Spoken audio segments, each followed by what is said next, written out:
మేడారంలోని సమ్మక్క, కన్నెపల్లిలోని సారలమ్మ ఆలయాలు పూజా సామగ్రిని శుద్ధి చేసి అమ్మవారికి ప్రత్యేక పూజలు నిర్వహించారు. ఈ కార్యక్రమంతో మేడారం మహాజాతర తొలి ఘట్టం ప్రారంభమైంది. మేడారంలోని పూజారులు వడ్డెలు లేచి ఉదయాన్నే తలంటు స్నానం చేసి సమ్మక్క ఆలయానికి చేరుకున్నారు. ముందుగా ఆలయంలోని బూజు దులిపి ఆలయం లోపల బయట శుభ్రం చేశారు. ఆలయంలో అలుకు పోసి పసుపు కుంకుమతో ముగ్గు వేశారు. ఆలయంలో భద్రపరిచిన అమ్మవారి పూజా సామగ్రి వస్తువులు వస్త్రాలను బయటకు తీసి నీటితో శుద్ధి చేసి ధూప దీపాలతో అమ్మవారికి పూజలు నిర్వహించారు. ఈ నెల 21 నుంచి 24వ తేదీ వరకు 4 రోజుల పాటు జరిగే మహా జాతరకు 1 కోటి మందికి పైగా భక్తులు హాజరవుతారని అధికారులు అంచనా వేశారు. నేను సమ్మక్క పూజారి వడ్డీగా పనిచేస్తాను, ధూప నైవేద్య పూజారిగా.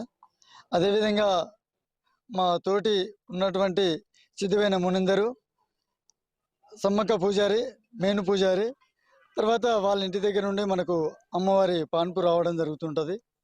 తర్వాత మాకు ఈరోజు కార్యక్రమం ఏంటిదంటే, ఈ సమ్మక్క సారలమ్మ పైడిదిరాజు గోవిందరాజుల ఆధ్వర్యంలో ఈ రోజున అమ్మవార్లకు శుద్ధి కార్యక్రమం అమ్మవారి ఆధ్వర్యంలో చేసుకోవడం జరుగుతుంది. తర్వాత ఈ రోజున మా ఆడబిడ్డలు, తర్వాత మేము కానీ మా ఇంటి శుద్ధి కార్యక్రమం, అమ్మవారి శుద్ధి కార్యక్రమం, ఇవన్నీ నిష్ఠలతోటి అమ్మవారికి కార్యక్రమాలు చేయడం జరుగుతున్నదండి. ఈ రోజున ఇంకోటి ఏంటంటే, అమ్మవారికి ఇంతకుముందు మన పూర్వంలో జరిగిన అటువంటిది మనకు గుడిసెల గుడారాలతోటి జరిగినటువంటి సందర్భము. ఇవాళ అదేవిధంగా అమ్మవారికి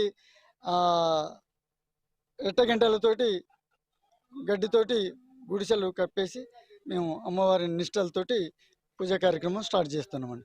ఇవాళ ముగ్గులు మా ఆడబిడ్డలు ముగ్గులు వేస్తారు, సిద్ధమైన ఆడబిడ్డలు.